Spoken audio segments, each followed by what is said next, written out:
Assalamualaikum warahmatullahi wabarakatuh. Welcome back again with me, Tita Hilmiatul Aliyah. Here I will be make a summary the material in team meeting about task-based language learning or TBL. Task-based language learning (TBL) is language teaching approach that focus on the use meaningful tasks as the main part of language learning. Instead of teaching grammar first, students are encouraged to use English through activities that reflect real-life situations such as conversation, role plays, decision-making, and problem-solving tasks. According to language learning expert, CBL is based on the idea that languages are best learned when learners actively use them.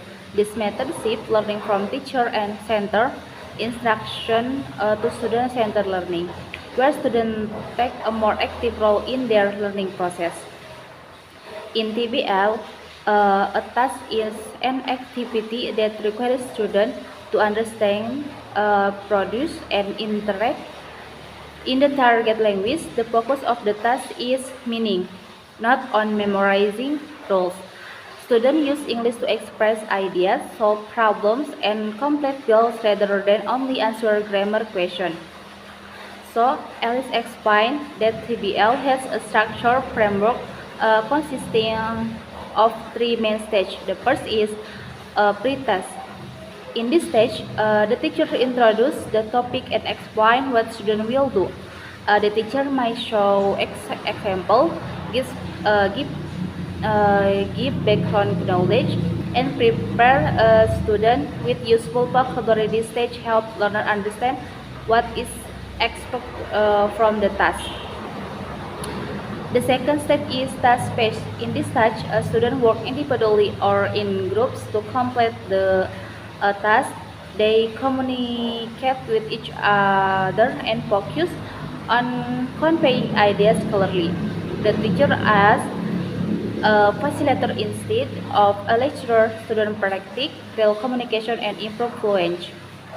So the final stage is post-task stage. In this stage, students reflect on the task result. The teacher gives feedback and discuss language problem. Students analyze their mistake and learn better expression. This stage improves accuracy and helps learners improve for future tasks.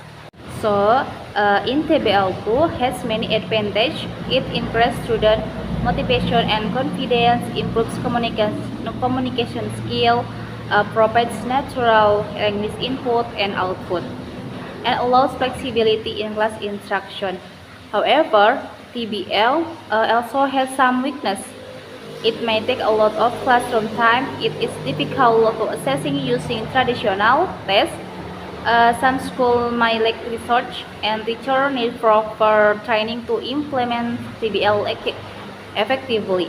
Common classroom activities using TBL include role play, information gap tasks, problem solving, survey, and opinion sharing discussion.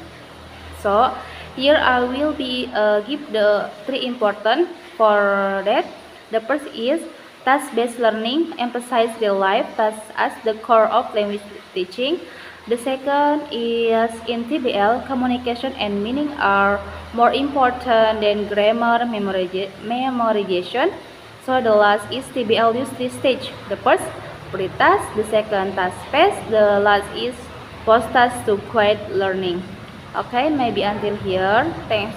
Wassalamualaikum warahmatullahi wabarakatuh.